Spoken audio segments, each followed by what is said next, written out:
Hello, welcome back to my channel. അപ്പം ഇന്ന് വെള്ളിയാഴ്ചയിലത്തെ വിശേഷമാണ് കേട്ടോ.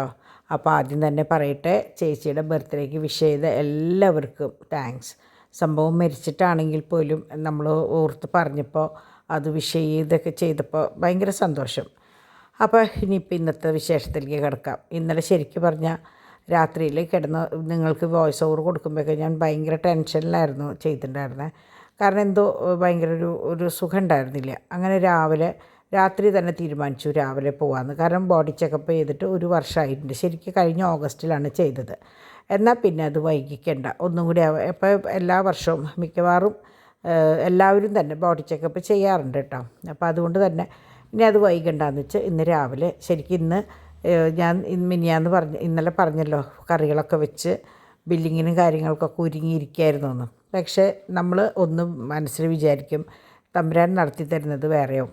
അപ്പോൾ ഇന്നലെ രാത്രി തന്നെ തീരുമാനിച്ചു അതൊക്കെ അവിടെ ഇരുന്നോട്ടെ, ആദ്യം നമ്മളുടെ ഡോക്ടറെ അടുത്ത് പോയിട്ട് കാര്യങ്ങളൊക്കെ ഒന്ന് തീരുമാനിക്കാമെന്ന്. വേറെ പ്രത്യേകിച്ച് ഒന്നും ഉണ്ടായിട്ടല്ല, എന്തോ ചെറിയൊരു അസ്വസ്ഥത പോലെ തോന്നി. അപ്പോൾ ആ ചെക്കപ്പ് അങ്ങോട്ട് അവസാനിപ്പിക്കാമല്ലോ എന്ന് വിചാരിച്ചു. അങ്ങനെ അപ്പോൾ ഡിമ്പിളിനും അതെ, തീരെ ഒരു സുഖം ഉണ്ടായിരുന്നില്ല. എപ്പോഴും ലോ പ്രഷറാണ് വരുന്നത്. അപ്പോൾ ഡിമ്പിളിനെ അപ്പം കഴിഞ്ഞ പ്രാവശ്യം പാച്ചുവിൻ്റെ കൂടെ പോയെങ്കിലും ഡിമ്പിൾ ഡോക്ടറെ കാണാൻ കൂട്ടാക്കിയില്ല. കാരണം കുട്ടികളെയും കൊണ്ട് പോകുമ്പോൾ അവരുടെ കാര്യം കഴിഞ്ഞാൽ വേഗം വീട്ടിലേക്ക് പോരാന്നല്ലേ നമുക്ക് തോന്നുക. അങ്ങനെ ഇന്ന് രാവിലെ പൂരിയും കിഴങ്ങ് കറിയും, നിങ്ങൾക്കറിയാലോ ഇന്നലെ ഞാൻ പറഞ്ഞിട്ടുണ്ടായിരുന്നില്ലേ. അങ്ങനെ രാവിലെ പാച്ചുട്ടൻ ക്ലാസ്സിൽ പോയി. തോമു ഓൾറെഡി പോയിട്ടോ. അങ്ങനെ അപ്പോൾ കഴിഞ്ഞ പ്രാവശ്യം ഞാൻ പറഞ്ഞത് ഡോക്ടറെ അടുത്ത് പോയപ്പോൾ ഡിമ്പിൾ പോയിട്ടുണ്ടായിരുന്നില്ല. അപ്പോൾ എന്ത് തന്നെയാലും ഇപ്രാവശ്യം ഡിവൈൻ പറഞ്ഞു, എന്ത് തന്നെയായാലും മമ്മി നിങ്ങൾ ഒന്നിച്ച് പോയിട്ട് ഡിമ്പിളിനെ കൂടി ഒന്ന് കാണിക്കണം എന്ന് പറഞ്ഞു. അങ്ങനെ ഞങ്ങൾ പോകാനായിട്ട് ഇറങ്ങി നിൽക്കുമ്പോഴാണ് നമ്മുടെ ചാക്കോച്ചൻ്റെ ഡാൻസ്. അപ്പോൾ ചാക്കോച്ചൻ എങ്ങനെയാണെന്ന് വെച്ചാൽ ഞാനിങ്ങനെ വെറുതെ നിൽക്കുകയാണെങ്കിൽ അവൻ ഡാൻസ് കഴിയുന്നതിൻ്റെ മുമ്പായിട്ട് എൻ്റെ ഫോൺ, ഞാൻ പലവട്ടം പറഞ്ഞിട്ട് ഫോൺ എൻ്റെ കയ്യിൽ തന്നിട്ട് പറയും വീഡിയോ എടുക്കാൻ പറയും. അപ്പോൾ അവനത് ഭയങ്കര ഇഷ്ടമുള്ള കാര്യമാണ്. അപ്പോൾ ഞാനെപ്പോഴും പറയും ഇവനായിരിക്കും ഡിമ്പിളുടെ പിൻഗാമി, സീരിയലിലോ സിനിമകളിലോ ഒക്കെ വരാനുള്ളവൻ ഇവനായിരിക്കും എന്ന് എപ്പോഴും ഞാൻ പറയും കേട്ടോ കുട്ടികളോട്. അങ്ങനെ എന്ത് പറഞ്ഞാലും അതുപോലെ അവൻ ചെയ്യുകയും ചെയ്യും. അപ്പോൾ അങ്ങനെ ഞാൻ പോവാണ്. അപ്പോൾ ഡിവൈൻ പറയാണ് ടെൻഷനൊന്നും വേണ്ട, പോയിട്ട് വേഗം പോരേതുകൊണ്ട് ഞങ്ങളിതാ ഇറങ്ങി. അപ്പോൾ മോനെ സ്കൂളിലാക്കിയിട്ട് ഡാഡി വന്നതിന് ശേഷമാണ്, കാരണം ഒന്നിച്ചിറങ്ങാമെന്ന് വിചാരിച്ചത്. അപ്പോൾ ദയാലിക്ക് വിളിച്ച് ബുക്ക് ചെയ്തിട്ടുണ്ടായിരുന്നില്ല. അപ്പോൾ ജസ്റ്റ് ബുക്ക് ചെയ്തപ്പോൾ പറഞ്ഞു വേഗം പോരേന്ന് പറഞ്ഞു. പക്ഷെ ആ നേരത്ത് ഡാഡി ഓൾറെഡി പാച്ചുവിനെ കൊണ്ടാക്കാൻ പോയേക്കായിരുന്നു. അങ്ങനെ വന്നതിന് ശേഷമാണ് ഞങ്ങൾ പോയത്. അപ്പോൾ അമ്മോടൊക്കെ യാത്ര പറഞ്ഞ് ഞങ്ങളങ്ങനെ പോയി നേരെ നമ്മളുടെ ദയയിലേക്ക് എത്തി. അപ്പോൾ ദയ ഹോസ്പിറ്റൽ എന്ന് പറയുമ്പോൾ ഇത് മിഷൻ ഹോസ്പിറ്റൽ. നമുക്ക് സംഭവം അടുത്ത് മിഷൻ ഹോസ്പിറ്റലുണ്ട്, അത്രയേ ഉണ്ട്. പിന്നെ ഇപ്പോൾ കാഷ്വാലിറ്റി നമ്മുടെ സെൻറ്ററിൽ കാരുണ്യമുണ്ട്, അവിടെ ഒരു ദയയുണ്ട്. പിന്നെ ഇവിടെ അശ്വിനിയുണ്ട്. പിന്നെ അതിൻ്റെ ഇടയിൽ കുറേ ഹോസ്പിറ്റലുകൾ ഇടയിലുണ്ടെങ്കിലും എല്ലാവരും വിചാരിക്കും നിങ്ങളെന്തിനും ഇത്രയും ദൂരേക്ക് പോകണേ എന്നുള്ളത്. അതായത് തൃശ്ശൂർ തന്നെ ഇട്ടാവട്ടെ കേട്ടോ, അല്ലാണ്ട് എറണാകുളം അവിടെ ഇവിടെയൊന്നുമല്ല. അതെന്തുകൊണ്ടാണെന്ന് വെച്ചാൽ നമുക്ക് ചില ഹോസ്പിറ്റലിൽ ചെല്ലുമ്പോൾ പെട്ടെന്ന് കാര്യങ്ങൾ കഴിഞ്ഞ് പോരാമെന്ന് ഒരു തോന്നൽ വരുമ്പോൾ നമ്മളെപ്പോഴും അങ്ങനെ പോവുക. ചില സ്ഥലങ്ങളിൽ എങ്ങനെയാണെന്ന് വെച്ചാൽ നമ്മൾ കുറേ നേരം ടോക്കൺ എടുക്കാൻ ഒരു പോക്ക്, അങ്ങനെ പല അസൗകര്യങ്ങൾ വരുമ്പോൾ നമ്മൾ പോകാനായിട്ട് തന്നെ മടിക്കും.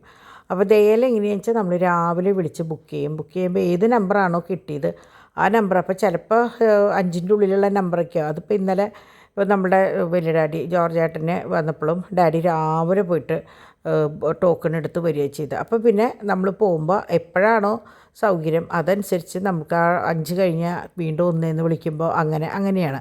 അപ്പോൾ ഞങ്ങളെ സംബന്ധിച്ച് ദയ നമുക്ക് ഭയങ്കര നമ്മൾ പറയുന്നത് നമുക്ക് തൃപ്തിയായിട്ടുള്ളൊരു സ്ഥലമാണ്. അപ്പോൾ ഞാനും ഡിമ്പിളും ഒരുമിച്ചാണ് ഡോക്ടേഴ്സിനെ കാണാൻ നിന്നത്. അപ്പോൾ ഡാഡി ഓൾറെഡി വണ്ടി അവിടെ പാർക്ക് ചെയ്തിട്ട് ആയമ്പോലെ വന്നത് കേട്ടോ.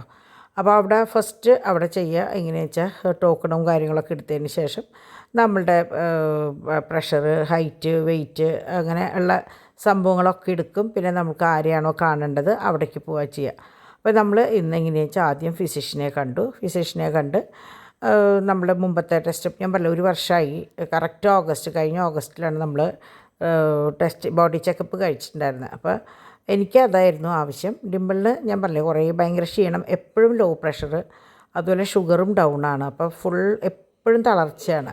പിന്നെ ആൾ ആവശ്യമില്ലാത്തതിന് കുറേ ടെൻഷൻ അടിക്കുന്ന ഒരാളാണ് കേട്ടോ. ഡിമ്പിളിനെ സംബന്ധിച്ച് ടെൻഷൻ്റെ ഒരു കൂടാണ്. അങ്ങനെ ഞങ്ങൾ അവിടുന്ന് ഡോക്ടേഴ്സിനെയൊക്കെ കണ്ട് വലിയ പ്രശ്നങ്ങളൊന്നുമില്ല, സന്തോഷമായിട്ടുള്ള റിപ്പോർട്ടും കാര്യങ്ങളായിരുന്നു. അങ്ങനെ അവിടുന്ന് ഞങ്ങൾ ചായയൊക്കെ കുടിച്ച് നേരെ അപ്പോഴാണ് ബിസ്മിയിൽ 1-ാം തീയതി തൊട്ട് 15-ാം തീയതി വരെ ഓഫർ എന്ന് പറഞ്ഞത്. അപ്പോൾ ഡിംപിൾ പറഞ്ഞു, എന്നാൽ പിന്നെ മമ്മി പാച്ചുവിനെ നമുക്ക് കൊണ്ടുപോകേണ്ട സമയം ആവണുള്ളൂ, ആ സമയം കൊണ്ട് നമുക്ക് വേണമെങ്കിൽ പർച്ചേസ് ചെയ്യാമെന്ന് പറഞ്ഞു. അങ്ങനെ ഡിവൈനാണ് വിളിച്ച് പറഞ്ഞത്, ഡിംപിൾ ഇതിങ്ങനെ ബിസ്മിയിൽ സ്റ്റാർട്ട് ചെയ്തിട്ട് നിങ്ങൾ അവിടെ അടുത്തേക്ക് അവിടെ വരെ എത്തിയിട്ടുണ്ടല്ലോ, അതും കൂടി കഴിഞ്ഞിട്ട് മടക്കം വരുമ്പോൾ പാച്ചുവിനും കൊണ്ട് പോരെ തോമുനെ ഡോൺ കൊണ്ടിരുന്ന. അങ്ങനെ ഞങ്ങൾ 3 കൂടി ഇതേ കയറിയപ്പോൾ സാധാരണ കുട്ടികളില്ലാണ്ട് പോകുമ്പോൾ നമുക്ക് സമാധാനത്തിൽ നോക്കാം. അപ്പോൾ പറഞ്ഞത് ശരിയാണ്, എല്ലാത്തിനും ഒരുവിധം ഒരു 80% സാധനങ്ങൾക്കും 50% ഓഫറായിരുന്നു, പ്രത്യേകിച്ച് ബിസ്ക്കറ്റുകൾ. അപ്പോൾ ഞാൻ എപ്പോഴും കണ്ടിട്ടുണ്ട് കൊച്ചു കൊച്ചു കച്ചവടക്കാരുണ്ടല്ലോ, റീസെല്ലേഴ്സ്, അതായത് കുഞ്ഞ് പെട്ടിക്കട അല്ലെങ്കിൽ വലിയ കുഴപ്പമില്ലാത്തൊരു സ്റ്റേഷനറി കട, അങ്ങനെ ഇടുന്നവർക്ക് ശരിക്കും ഇത് ഭയങ്കര ഉപകാരമാണ് കേട്ടോ. കാരണം ഇവിടുന്ന് 50% വാങ്ങിച്ചിട്ട് വേണമെങ്കിൽ നിങ്ങൾക്ക്, കാരണം അതുമൊന്നും എഴുതിയിട്ടുണ്ടാവില്ല, അപ്പോൾ നിങ്ങൾക്ക് വേണമെങ്കിൽ അത് കൊണ്ടുവന്ന് ശരിക്ക് കൊടുക്കാവുന്ന കേസുള്ളൂ. അപ്പോൾ എന്താ പറയുക, ബിസിനസ്സിൽ ഇത്തിരി എന്താ പറയുക ബുദ്ധിപരമായിട്ട് നീങ്ങുന്നവർക്ക് പറ്റുന്നൊരു സംഭവമാണ്. ഞാൻ പലയിടത്തും കണ്ടിട്ടുണ്ട്, ഞാൻ റിലയൻസിലൊക്കെ കണ്ടിട്ടുണ്ട് ചെറിയ ചെറിയ കച്ചവടക്കാർ അല്ലെങ്കിൽ ക്യാൻറ്റീൻ നടത്തുന്നവരൊക്കെ ട്രോളിയിൽ നിറച്ച് സാധനങ്ങൾ ഇട്ടിട്ട് കൊണ്ടുപോകണത്. അതായത് ഈ ബൈ 1 ഗെറ്റ് 1 ഫ്രീ എന്ന് പറയുമ്പോൾ അവർക്ക് ശരിക്ക് 500 രൂപയുടെ സാധനം വാങ്ങിച്ചാൽ 250 രൂപയേ വരുന്നുള്ളൂ, അല്ലെങ്കിൽ 1000 രൂപ അവർക്ക് കിട്ടും. അതായത് 500 രൂപ വാങ്ങിച്ചാൽ ഒന്നെങ്കിൽ വില എത്രയാണെന്ന് വെച്ചാൽ 250, അല്ലെങ്കിൽ ലാഭം അടക്കം 1000, അങ്ങനെയാണല്ലോ പറയുക. അപ്പോൾ അതുകൊണ്ട് തന്നെ അങ്ങനെയുള്ളവരാണ് ഞാൻ അധികം കാണുക. പക്ഷേ ഇന്ന് എങ്ങനെയാണെന്ന് വെച്ചാൽ ഇന്ന് ഫസ്റ്റ് ഡേ ആണ്, അതുകൊണ്ട് തന്നെ ആൾക്കാർ അറിഞ്ഞു വരുന്നുള്ളൂ എന്ന് തോന്നുന്നുണ്ട്. ഫുൾ എല്ലാതും എന്താ പറയുക ഫുള്ളായിട്ടിരിക്കുന്ന സമയമാണ് കേട്ടോ, എല്ലാതും ഫുള്ളാണ്. അപ്പോൾ ഞങ്ങൾ ആദ്യം തന്നെ പോയത് നമ്മളുടെ ഫ്രോസൺ ഫുഡ്സിൻ്റെ അവിടെയാണ്.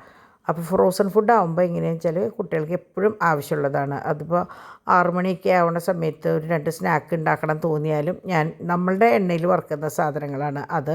മുമ്പ് ഞാൻ എപ്പോഴും പറയാറുണ്ട്, നമ്മൾ സ്മൈലി ഉണ്ടാക്കാറുണ്ട്, ഫ്രഞ്ച് ഫ്രൈസ് ഉണ്ടാക്കാറുണ്ട്, എല്ലാ കാര്യങ്ങളും ഈ കോണൊക്കെ നമ്മൾ വാങ്ങി പുഴുങ്ങിയിട്ടൊക്കെ ചെയ്യാറ്. പക്ഷേ ഇപ്പോൾ നമുക്കെല്ലാം കൂടി പറ്റാത്തത് കൊണ്ട് മാത്രമാണ് ഇങ്ങനെ റെഡിമെയ്ഡ് സാധനങ്ങൾ വാങ്ങിക്കുന്നത് കേട്ടോ. അപ്പോൾ ഞാൻ ഇത് കണ്ടപ്പോൾ എനിക്കൊരു കൗതുകം തോന്നി. സ്വതവേ നമ്മുടെ പിള്ളേർസ് ഫോർക്കും നൈഫും വെച്ച് കഴിക്കാനായിട്ട് ഭയങ്കര ഇഷ്ടമാണ്, പ്രത്യേകിച്ച് നൂഡിൽസൊക്കെ കഴിക്കുമ്പോൾ അവർക്ക് ഭയങ്കര ഇഷ്ടമാണ്. അപ്പോൾ ഞാൻ ഡിംപിളിനോട് പറഞ്ഞു നമുക്ക് സർപ്രൈസായിട്ട് അവർക്ക് ഓരോ സെറ്റ് വാങ്ങിക്കാതെ പറഞ്ഞിട്ട് ഞാനൊരു സെറ്റ് ഫോർക്കിൻ്റെയും ഒരു സെറ്റ് ഇതും വാങ്ങിച്ചിട്ട്, ഒരു സെറ്റിന് 100 രൂപ, അതായത് 99 രൂപ, അങ്ങനെ 2 വാങ്ങി. ഒരു സെറ്റ് ഫോർക്കും നൈഫും ഒരു സെറ്റ് ഇതും കൂടിയിട്ട്. അങ്ങനെ ഇവിടെയൊക്കെ ഇതാ കണ്ടു. ഞാൻ നിങ്ങൾക്കിത് കാണിക്കുന്നത് എന്തിനാണെന്ന് വെച്ചാൽ, നിങ്ങൾ ഇപ്പോൾ വീട്ടു സാധനങ്ങൾ വാങ്ങിക്കാൻ ഒരുങ്ങുകയാണ്, അല്ലെങ്കിൽ വേണ്ട എവിടേക്കെങ്കിലും പോകുമ്പോൾ കുറച്ച് ബിസ്ക്കറ്റ് ഒരു വീട്ടിലേക്കൊക്കെ പോകുമ്പോൾ നമ്മൾ വിരുന്ന് പോകുമ്പോൾ സാധാരണ ബേക്കറിയിൽ കയറിയിട്ട് സാധനങ്ങൾ വാങ്ങിക്കും. അങ്ങനെ ഉണ്ടെങ്കിൽ ഇവിടെ വന്നു കഴിഞ്ഞാൽ ഒരെണ്ണം വാങ്ങിക്കുന്ന സ്ഥലത്ത് നമുക്ക് 2 വാങ്ങിക്കാൻ പറ്റും. അതിനാണ് കേട്ടോ ഞാനിത് വിശദമായിട്ട് കാണിക്കുന്നത്. ഞാൻ തിരിച്ച് പറയുന്നു, ഇതൊന്നൊരു പ്രൊമോഷൻ വീഡിയോ ഒന്നും അല്ല കേട്ടോ. അപ്പോൾ ഇവിടെ എങ്ങനെയാണെന്ന് വെച്ചാൽ ഞങ്ങൾ പച്ചക്കറിയുടെ സെക്ഷനിലേക്ക് കടന്നേയില്ല. ഞാൻ പറഞ്ഞു 15-ാം തീയതിക്കുള്ളിൽ എന്തായാലും നമുക്ക് വന്ന് പലചരക്ക് സാധനങ്ങളും കാര്യങ്ങളൊക്കെ വാങ്ങിക്കും. ഇതിപ്പോൾ അത്യാവശ്യം വേണ്ടത് മാത്രം വാങ്ങിക്കാമെന്ന് പറഞ്ഞിട്ട് കേട്ടോ ഞങ്ങൾ ഇങ്ങോട്ട് വന്നത്. ഇതൊക്കെ ഉണ്ട്, ഇതൊക്കെ സ്വീറ്റ്സൊക്കെ 50% ആണ്, എല്ലായിടത്തും ഉണ്ട്. അപ്പോൾ അതിൽ കൂപ്പൺ എഴുതിയിട്ടുണ്ട്. കൂപ്പൺ അടിച്ചു കഴിഞ്ഞാൽ നമ്മുടെ മറ്റേ എയർ ഫ്രയറാണ് കേട്ടോ സമ്മാനം. അത് കൂടാണ്ട് എങ്ങനെയാണെന്ന് വെച്ചാൽ 2000 രൂപയ്ക്ക് മേലെ പർച്ചേസ് ചെയ്ത സബോള 9 രൂപ, പഞ്ചസാര 9 രൂപ, അങ്ങനെയാണ് കുറേ ഐറ്റം ഉണ്ട് 9 രൂപയ്ക്ക്. അതായത് നമുക്ക് 2000 രൂപയ്ക്ക് പർച്ചേസ് ചെയ്താൽ 9 രൂപയേ ആവുള്ളൂ കിലോന്. അതുപോലെ ഇന്ന് വെളിച്ചെണ്ണയ്ക്ക് അവർ പറഞ്ഞു ഭയങ്കര ഓഫറാണ്, 500 എത്രയോ വരെ വന്നിട്ടുണ്ട് കേരയുടെ. ഇത് അത്രയ്ക്കില്ല, 300 വരുന്നുള്ളൂ എന്ന് പറഞ്ഞു. അപ്പോൾ ഞാൻ വേഗം 2 പാക്കറ്റ് എടുത്ത് അതും ഇട്ടു. അപ്പം ഞാൻ പറയായിരുന്നു എണ്ണ കാച്ചി വെച്ചതൊക്കെ നന്നായിന്ന്. കാരണം കഴിഞ്ഞ പ്രാവശ്യം എന്തോ എനിക്ക് തോന്നിയിട്ട് 1 കിലോ എണ്ണ എടുത്തിട്ട് ഞാൻ കാച്ചി മറ്റേ തലയിൽ തേക്കുന്നത്. അത് ഭയങ്കര ഉപകാരമായി. കാരണം ഇപ്പോഴാണെങ്കിൽ നമുക്ക് എണ്ണ തേക്കാനായിട്ട് കൈ വരില്ല, അത്രയും വില കൂടിയേക്കണം. അതുപോലെ നാളികേരത്തിനും അതെ കേട്ടോ. അപ്പോൾ ഇത് നമ്മുടെ കാഴ്ച ബംഗ്ലാവാണ്. അപ്പോൾ ഞാൻ എപ്പോഴും പറയും കർത്താവ് കുട്ടികളെയും കൊണ്ട് ഒരു ദിവസം അങ്ങോട്ട് പോകണം, മഴയൊന്നും മാറട്ടെ എന്ന്. കാരണം നമ്മുടെ തൊട്ടടുത്ത് കിടന്നിട്ട് അവരെ കൊണ്ടുപോയിട്ടുണ്ടെങ്കിൽ അവർക്ക് ഓർമ്മയില്ല കേട്ടോ. അങ്ങനെ ഞങ്ങൾ ദേ വരുമ്പോൾ ഫസ്റ്റ് സ്കൂളിൽ ഇറങ്ങി. അപ്പോൾ പാച്ചുവിന് ഭയങ്കര സന്തോഷമായി, അമ്മയല്ലേ വന്നേക്കണേ. അപ്പോൾ അവിടെ ചെന്നപ്പോഴാണ് മാം പറയണത്, പാച്ചു പറഞ്ഞു അത്രേ അമ്മയ്ക്ക് വയ്യ, അമ്മയ്ക്ക് വാവുകയാണ്. അവനെങ്ങനെയാണെന്ന് വെച്ചാൽ അമ്മയുടെ ഒരു മുഖം മാറിയ അല്ലെങ്കിൽ എന്തെങ്കിലും ഒരു വയ്യായ തോന്നിക്കഴിഞ്ഞാൽ അവന് ഭയങ്കര ടെൻഷനാണ് തിരിച്ചും. അപ്പോൾ ഇവിടെ സ്കൂളിൽ പോയിട്ട് മാമിനോട് പറഞ്ഞു മമ്മിക്ക് വയ്യ, അമ്മയ്ക്ക് വയ്യ എന്നൊക്കെ പറഞ്ഞു എന്ന് പറഞ്ഞു. അങ്ങനെ അവിടെ നിന്ന് പാച്ചൂരും കൊണ്ട് ഞങ്ങൾ വേഗം ഫ്രൂട്ട്സ് കടയിലേക്കാണ് വന്നേട്ടാ. അപ്പോൾ നമ്മൾ സാധാരണ പോണ കാളത്തോട് തന്നെ അവിടെ ചെന്നപ്പോൾ മൂപ്പര് വെള്ളം എടുത്ത് കുടിക്കണം കേട്ടോ. അപ്പോൾ അവിടെ ഞാൻ പറയാറില്ലേ കട്ട് ഫ്രൂട്ട്സ് ഉണ്ട് എന്നാ. അപ്പോൾ നമ്മൾ ഇപ്പോൾ നമുക്ക് ഇപ്പോൾ ചിലരിത് കാണുമ്പോൾ പറയും ഇതൊക്കെ പഴയ സാധനമല്ലേ എന്ന് ചോദിക്കും. ഇപ്പോൾ നിങ്ങൾക്ക് വേണമെങ്കിൽ 1 കിലോ ആപ്പിൾ അല്ലെങ്കിൽ 1 കിലോ മുന്തിരി വാങ്ങിയിട്ട് അവരോട് തന്നെ പറഞ്ഞു കഴിഞ്ഞാൽ 10 രൂപ ബോക്സിനും ബാക്കി ഫ്രീ ആയിട്ട് അവർ കട്ട് ചെയ്ത് ബോക്സിലാക്കി നമ്മുടെ കയ്യിൽ തരും. അപ്പോൾ ഈ സീത്താപ്പഴം കണ്ടപ്പോൾ എനിക്ക് അക്കീനെ ഓർമ്മ വന്നു. അക്കിക്ക് ഭയങ്കര ഇഷ്ടമാണ് സീത്താപ്പഴം. പിന്നെ നമ്മളുടെ എന്താ പറയുക ആത്തച്ചക്ക ഒക്കെ ഭയങ്കര ഇഷ്ടമാണ്. പിന്നെ നമ്മുടെ സപ്പോട്ട. അപ്പോൾ ഇത് കണ്ടപ്പോൾ ഞാൻ പറഞ്ഞു എന്തായാലും ഇത് വാങ്ങിക്കാമെന്ന് പറഞ്ഞിട്ട് അത് വാങ്ങി. പിന്നെ ഫ്രൂട്ട് കട്ട്സും ഒരു 3 ബോക്സ് വാങ്ങിച്ചിട്ട് ആപ്പിളും ഷമാമും പപ്പായയും. അത് എനിക്ക് ഉള്ള സംഭവമാണ്. അപ്പോൾ ഞങ്ങൾ എങ്ങനെയാണെന്ന് വെച്ചാൽ ഡിവൈനോട് വിളിച്ചു, ഡിവൈനെ ഗേറ്റിൻ്റെ അവിടേക്ക് ഒന്ന് വായോ, എന്നിട്ട് ഫ്രോസൺ ഫുഡ്സും കാര്യങ്ങളും ഒന്ന് കൈമാറി ഫ്രിഡ്ജിൽ വെക്കാൻ വേണ്ടിയിട്ട്. കാരണം നമ്മൾ പോണത് അക്കിയുടെ വീട്ടിലേക്കാണ്. അപ്പോൾ അക്കിയുടെ വീട്ടിൽ മെയിനായിട്ട് പോണത് എന്താണെന്ന് വെച്ചാൽ 2 ദിവസമായി പോൾസേട്ടന് കണ്ണിൻ്റെ ഒരു ചെറിയ സർജറി കഴിഞ്ഞിട്ട്. അപ്പോൾ എനിക്ക് പോകാൻ പറ്റിയിട്ടുണ്ടായിരുന്നില്ല, എനിക്കും പറ്റിയില്ല, ഡിമ്പിളിനും പറ്റിയിട്ടുണ്ടായിരുന്നില്ല. ഡിവൈൻ അതിൻ്റെ ഇടയിൽ പോയിട്ട് പോകുന്നു തോന്നുന്നുണ്ട് കേട്ടോ. ഡോണും ഡാഡിയൊക്കെ എപ്പോഴും ഇന്നലെയും മിനിഞ്ഞാന്നൊക്കെ പോകണ്ടായിരുന്നു. അപ്പോൾ വലിയ ഡാഡി അന്നുണ്ടായിരുന്നു, ഇപ്പോൾ ആരുമില്ല. അപ്പോൾ എന്നാൽ പിന്നെ ഈ പോണ പോക്ക് അങ്ങോട്ട് പോകാമെന്ന് പറഞ്ഞിട്ട് ഇനി വീട്ടിൽ കയറി വന്നു കഴിഞ്ഞാൽ മടി വരും. അങ്ങനെ ഞങ്ങൾ നേരെ ഞങ്ങൾ 4 ആളും കൂടിയിട്ട് അങ്ങോട്ട് പോയി. അപ്പോൾ പാച്ചുട്ടൻ കയറുമ്പോഴേക്കും ബെന്നു എന്ന് വിളിച്ചിട്ടാണ് കയറണം കേട്ടോ. അപ്പോൾ ബെന്നു ഇല്ല എന്ന് പറഞ്ഞപ്പോൾ അവന് ആദ്യമൊക്കെ സങ്കടമായി, പിന്നെ മിണ്ടിയില്ല. അപ്പോൾ ഇത് നിങ്ങൾക്കായിട്ടൊരു ക്വസ്റ്റ്യനാണ്. ഇതെന്താണെന്ന് നിങ്ങളൊന്ന് പറയണം കേട്ടോ. ഇത് എന്താണ് സാധനം എന്നുള്ളത് ഒന്ന് പറഞ്ഞോളൂ. കാരണം നിങ്ങൾക്ക് ആർക്കെങ്കിലും അറിയാണ്ടിരിക്കില്ല, എന്നാലും ഒന്ന് പറഞ്ഞോളൂ ഇതെന്താണ് സംഭവം എന്നുള്ളത് കേട്ടോ. അപ്പോൾ ഞാൻ ബാക്കി കാര്യങ്ങൾ ഞാൻ പിന്നെ പറഞ്ഞുതരാം. ഇത് അക്കി എനിക്ക് കാണിച്ചു തന്നൊരു സംഭവമാണ് കേട്ടോ. അങ്ങനെ വന്ന് കുറേ നേരം ആദ്യം ഭക്ഷണം കഴിച്ചു. അപ്പോൾ ഞങ്ങൾ വരണമെന്ന് പറഞ്ഞപ്പോഴേക്കും, അപ്പോൾ ഇത് ഞങ്ങൾ വരണതറിയാണ്ട് അക്കി എന്തായി വിവരം അറിയാൻ വേണ്ടിയിട്ട് വിളിച്ചതാണ്. അപ്പോൾ ഞങ്ങൾ വരണമെന്ന് പറഞ്ഞപ്പോൾ വന്ന് ആദ്യം ഊണ് കഴിച്ചു. ഊണ് കഴിച്ച് കഴിഞ്ഞ് കുറേ വിശേഷവും കാര്യങ്ങളൊക്കെ പറഞ്ഞു കഴിഞ്ഞ്, അപ്പോൾ ചെന്ന് വഴിക്ക് റോസ ഫോൺ ചെയ്തിട്ടുണ്ടായിരുന്നു. അപ്പോൾ റോസോട് വിശേഷങ്ങളൊക്കെ പറഞ്ഞു. അപ്പോൾ ഞങ്ങളെങ്ങനെയാണെന്ന് വെച്ചാൽ എന്ത് ചെറിയ കാര്യമായാലും അങ്ങോട്ടും ഇങ്ങോട്ടൊക്കെ ഒന്ന് അറിയാണ്ട് തന്നെ അങ്ങോട്ടും ഇങ്ങോട്ടൊക്കെ അറിയാണ്ട് വിളിക്കും കേട്ടോ. അപ്പോൾ അങ്ങനെ കാര്യങ്ങളൊക്കെ പറഞ്ഞു. അത് കഴിഞ്ഞിട്ട് ഇവിടെ പാച്ചുവിന് ഡയോണിൻ്റെ കൂടെ യാത്ര ചെയ്യണമെന്ന് ഒറ്റ ആഗ്രഹം. അങ്ങനെ അവിടെ നിന്ന് പകുതിയല്ല ആ റോഡിൻ്റെ അവിടം വരെ വന്നു. അത് കഴിഞ്ഞിട്ട് പിന്നെ അവിടെ നിന്ന് ഇറക്കിയതിനുള്ള കരച്ചിലാണ്. കുറേ കരഞ്ഞു. ഡയോൺ അങ്കിളുടെ കൂടെ പോകണം, ഷോപ്പിങ്ങിന് പോകണം, നെസ്റ്റോയിൽ പോകണം. അപ്പം ഞാൻ ഇറങ്ങുമ്പോൾ ഡയോണോട് നെസ്റ്റോനെ കുറിച്ച് സംസാരിച്ചിട്ടുണ്ടായിരുന്നു. അപ്പോൾ ഇവൻ്റെ വിചാരം അവരിപ്പോൾ നെസ്റ്റോയിലേക്കാണ് പോണേന്നാണ്. അവസാനം അക്കിയോട് വിളിച്ച് പറഞ്ഞു എന്നെ നെസ്റ്റോയിലേക്ക് കൊണ്ടുപോകണമെന്നൊക്കെ പറഞ്ഞപ്പോഴാണ് കരച്ചിലൊക്കെ ഒന്ന് മാറിയത് കേട്ടോ. അങ്ങനെ വീട്ടിൽ വന്നതിന് ശേഷം കുറച്ച് സാധനങ്ങൾ പാക്ക് ചെയ്യാനും എടുക്കാനൊക്കെ ഉണ്ടായിരുന്നു. അപ്പോൾ ഡിമ്പിളാണ് അതൊക്കെ. ഞാൻ വന്ന വഴിക്ക് ഞാൻ ഡിമ്പിളിനെ ആദ്യം അത് ഏൽപ്പിച്ചു, എങ്ങനെയാണെന്ന് വെച്ചാൽ ചെയ്യുമെന്ന് പറഞ്ഞിട്ട്. അത് കഴിഞ്ഞ് ഡിവൈൻ്റേതായ കാര്യങ്ങളുണ്ടായിരുന്നു.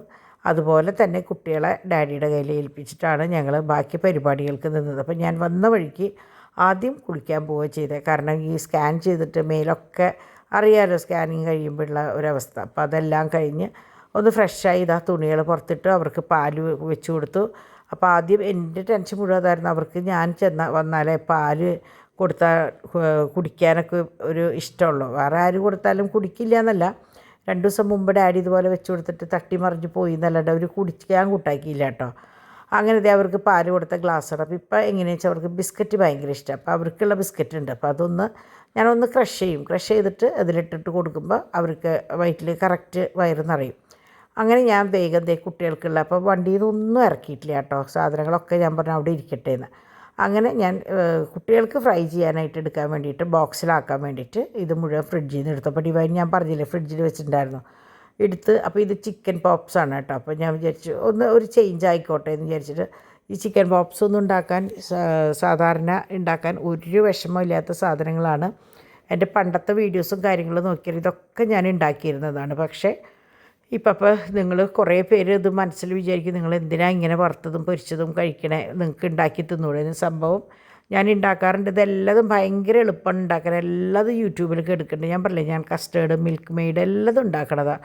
കുറേയൊക്കെ എൻ്റെ വീഡിയോസിലൊക്കെ എടുക്കുന്നുണ്ട് കേട്ടോ. നിങ്ങൾക്ക് ആർക്കെങ്കിലും ആവശ്യമുണ്ടെങ്കിൽ ഒന്ന് പോയി നോക്കിയാൽ മതി. ഇനിയും ഞാൻ വിചാരിച്ചിട്ടുണ്ട് ഒന്ന് ഓക്കെ ആയതിന് ശേഷം വീണ്ടും കുക്കറി സ്റ്റാർട്ട് ചെയ്യണമെന്ന് വിചാരിച്ചിട്ടുണ്ട്. കുട്ടി കുട്ടി സാധനങ്ങൾ നിങ്ങൾക്ക് കുട്ടികൾ 4 മണിക്ക് വരുമ്പോൾ ഉണ്ടാക്കി കൊടുക്കാൻ പറ്റിയത്, അതുപോലെ ലഞ്ച് ബോക്സിൽ കൊണ്ടുപോകാൻ പറ്റിയത്, അതുപോലെ പ്രീമിക്സ് പൗഡേഴ്സ്, മസാല അങ്ങനെ എല്ലാതും ചെയ്യണമെന്ന് വിചാരിച്ചിട്ടുണ്ട്.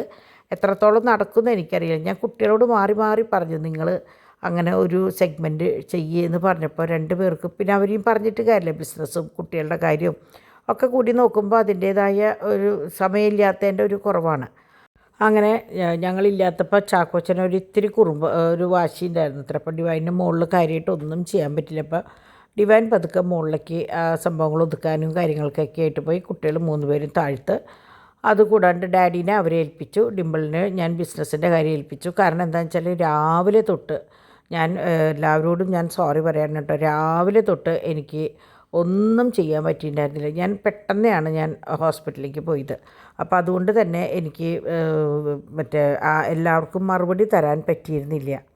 അപ്പോൾ ഹോസ്പിറ്റലിലേക്ക് ആയ കാരണം ഞാൻ ബിസിനസ്സിൻ്റെ ഫോണും കൊണ്ടുപോയിട്ടുണ്ടായിരുന്നില്ല. ഞാൻ കാറിൽ വെച്ച് പോവുക ചെയ്ത്. അല്ലെങ്കിൽ ഞാൻ ഡിവൈനെ ഏൽപ്പിച്ച് പോയെങ്കിൽ ഡിവൈൻ അത് ഓപ്പൺ ചെയ്തേനെ. അപ്പോൾ ഞാനത് മനസ്സിൽ നിന്ന് വിട്ടു. ആ തിരക്കിൽ പോണ കൂട്ടത്തിൽ അത് മറന്നുപോയി. അപ്പോൾ എന്തുണ്ടായെന്ന് വെച്ചാൽ ആൾക്കാർ ചോദിക്കുന്നതിന് മറുപടി കിട്ടാണ്ടായപ്പോൾ കോളുകൾ വന്നു തുടങ്ങി. അപ്പോൾ ഞാൻ ഡിംപിളിനെ വേഗം വന്ന വഴിക്ക് അത് 300 എത്രയോ കോണ്ടാക്ട്സ് എൻക്വയറി ഉണ്ടായിരുന്നു. അപ്പോൾ ഞാൻ ഡിംപിളിനെ പതുക്കെ അത് ഏൽപ്പിച്ചു. ഡിവൈൻ മുകളിലേക്ക് പോയി. കിച്ചണിലേക്ക് ഞാൻ കടന്നു. കാരണം ഉച്ചയിലത്തെ ഫുഡ് അങ്ങനെ തന്നെ ഉണ്ടായിരുന്നു. ഞങ്ങളാരും കഴിച്ചില്ല. ഡോൺ ഉച്ചയ്ക്ക് ഊണ് കഴിക്കാൻ വന്നില്ല. പിന്നെ നമ്മളുടെ ഡിവൈൻ പേരിന് കഴിച്ചു എന്നുള്ളൂ. അപ്പോൾ അങ്ങനെ തന്നെയുണ്ട്. അപ്പോൾ വിചാരിച്ചു ഇനിയിപ്പോൾ അതിന് വേണ്ടിയിട്ട് ഇനി വേറെ രാത്രി പരിപാടികൾ വെക്കണ്ട. പിന്നെ ഈ സ്നാക്സും കാര്യങ്ങളും തിന്നപ്പോൾ കുറേയൊക്കെ എല്ലാവരുടെയും വയറ് ഒരുവിധം നിറഞ്ഞിട്ടുണ്ട്. അപ്പോൾ ഉച്ചയ്ക്ക് ആരും ഇന്ന് കാര്യമായിട്ട് ഒന്നും കഴിച്ചിട്ടില്ല തന്നെ പറയും. ഞങ്ങൾ കഴിച്ചു കേട്ടോ. അക്കിയുടെ വീട്ടിൽ നിന്ന് ശരിക്കും കഴിച്ചു. ഇപ്പോൾ ഡോണായാലും ഡിവൈനായാലും കണക്കായിരുന്നുണ്ടാവും കഴിച്ചിട്ടുണ്ടാവുക. അപ്പോൾ അങ്ങനെ ഇവരൊക്കെ കിടന്നതിന് ശേഷമാണ് കുട്ടികളൊക്കെ പോയതിന് ശേഷമാണ്. അപ്പോൾ ഇന്നും ചാക്കോച്ചൻ താഴെയാണ് കേട്ടോ കുളിച്ചത്. അപ്പോൾ അതാണ് സുന്ദരക്കുട്ടനായിട്ട് വന്നിട്ടുണ്ട്. അപ്പോൾ പോയതിന് ശേഷം സാധനങ്ങൾ ഡിംപിളും ഡിവൈനും കൂടിയാണ് കൊണ്ടുവന്നത്. കാരണം എന്താണെന്ന് വെച്ചാൽ കുട്ടികളുള്ള സമയത്ത് കൊണ്ടുവന്ന് കഴിഞ്ഞാൽ ഒരു രക്ഷയില്ല, കംപ്ലീറ്റ് വലിച്ചു വാരിയിടും. അപ്പോൾ ഇവർ പോണോട് കൂടിയിട്ട് അതൊക്കെ ഒതുക്കി എല്ലാവരും കഴിഞ്ഞതിന് ശേഷമാണ് ഞാൻ ഭക്ഷണം കഴിച്ചത്. കുറേ പേരൊന്നും കഴിച്ചില്ല. അപ്പോൾ ഞാൻ ഭക്ഷണം കഴിക്കുമ്പോഴാണ് പയറും ഉണക്ക ചെമ്മീനും കൂടിയിട്ടുള്ള കറിയായിരുന്നു. പയർ വേറെ, ഉണക്ക ചെമ്മീൻ വേറെ. അപ്പോഴാണ് ഉണക്കച്ചെമ്മീൻ ഗ്യാസാണെന്ന് പറഞ്ഞ് എനിക്ക് ഒരു മെസ്സേജ് വന്നു. അപ്പോൾ ഞാൻ വിചാരിച്ചു കുട്ടികളായാലും നമ്മൾ പറയണത് കേൾക്കണ്ട. അപ്പോൾ ഞാൻ രാത്രി ഉണക്കച്ചെമ്മീൻ അങ്ങോട്ട് മാറ്റി പയർ മാത്രം കൂട്ടി. അപ്പോൾ അച്ചാർ ഞാൻ അങ്ങനെ അധികം കൂട്ടാറില്ല കേട്ടോ. കാരണം ഈ പ്രഷറിൻ്റെ ഒരു ചെറുതുള്ള കാരണം ഞാൻ അങ്ങനെ കൂട്ടാറില്ല. അങ്ങനെ വാങ്ങിയ സീത്താപ്പഴത്തിൽ നിന്ന് 3 ഞാൻ എടുത്തിട്ടുണ്ടായിരുന്നു അക്കിക്ക് വാങ്ങിച്ചതെന്ന്. അത് ഫ്രിഡ്ജിൽ വെച്ചിട്ട് ഇനി നാളെ എടുക്കുമ്പോൾ നല്ല ടേസ്റ്റാണ് കഴിക്കാനായിട്ട്. അപ്പോൾ അതെടുത്ത് ഫ്രിഡ്ജിൽ വെച്ചു. കുറച്ച് പപ്പക്കായും കഴിച്ചു. മേശപ്പുറവും കാര്യങ്ങളൊക്കെ ഒന്ന് ഒതുക്കി. അവർക്ക് ഇനി ഇറച്ചി വെച്ച് കൊടുക്കണ്ട. അപ്പോൾ അവർക്ക് ചിക്കൻ്റെ പീസുകളുണ്ടായിരുന്നു, അതെടുത്ത് അവർക്ക് വെച്ച് കൊടുത്തു. അങ്ങനെ പാത്രങ്ങളും കാര്യങ്ങളൊക്കെ കഴുകി ഇന്നത്തെ ദിവസം അങ്ങോട്ട് ഭംഗിയായിട്ട് അങ്ങോട്ട് കഴിഞ്ഞു. ശരിക്കും പറഞ്ഞാൽ ഇന്നലെ വൈകുന്നേരം എനിക്ക് ശരിക്കും നല്ല പേടിയായിരുന്നു. ഈ നേരത്തൊക്കെ ഞാൻ കർത്താവ് ഇനിയിപ്പോൾ ബോഡി ചെക്കപ്പ് കഴിയുമ്പോൾ നമ്മൾ പറയില്ലേ പരീക്ഷ എഴുതിയതിൻ്റെ റിസൾട്ട് കിട്ടണ പോലെ നമ്മൾ ചെക്കപ്പ് കഴിഞ്ഞിട്ട് കിട്ടുമ്പോൾ ആദ്യം ഞാൻ അവിടെ നിന്ന് ബ്ലഡ് ടെസ്റ്റ് ചെയ്യുമ്പോൾ ഇപ്പോൾ ആ റിസൾട്ട് കിട്ടുമ്പോഴായിരുന്നു എനിക്ക് ടെൻഷൻ, എങ്ങനെയാണാവോ ഏതാണാവോ എന്ന്. അപ്പോൾ അതിലൊന്നിലും വലിയ കുഴപ്പമില്ല എന്ന് കണ്ടപ്പോൾ തന്നെ കുറേ സമാധാനമായി. പിന്നത്തെ നമ്മുടെ ടെൻഷൻ മുഴുവൻ സ്കാൻ ചെയ്യുമ്പോഴാണ്.